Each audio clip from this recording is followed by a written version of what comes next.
तो बोलचाल की भाषा में लोग जो बता रहे हैं कि खेती करने वाले लोगों की हालत बिहार में ये है कि पहले आज से 10-15 साल पहले खेती करने वाले लोग अपना पेट काट के सत्तू खाकर 5 वर्ष अगर खेती करते थे तो ऐसी मंशा रखते थे कि 1, 2, 4, 5, 10 कट्ठा जमीन वो खरीदेंगे।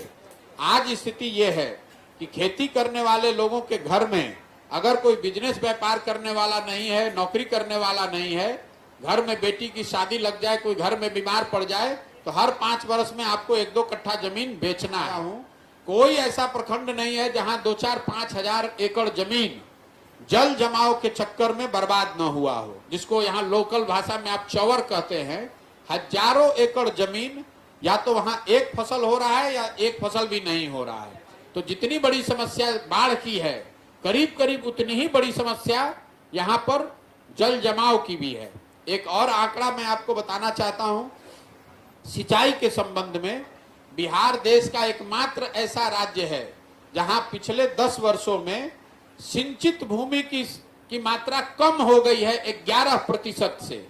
पहले से जो नहर बने हुए थे, नलकूप चल रहे थे, रख रखाव के अभाव में वो बंद हो गए या वहां से सिंचाई बंद हो गई। उसके कारण अगर पहले 100 एकड़, आज से 10 वर्ष पहले 100 एकड़ जमीन में सिंचाई की सुविधा थी तो वो घटकर अब 89 एकड़ ही रह गई है। 11% से ये कम हो गया है। तीसरी जो बड़ी समस्या किसानों की है, जमीन और जल प्रबंधन के बावजूद जो किसान यहाँ पैदा कर रहा है उसको उसको उचित मूल्य नहीं मिलता है।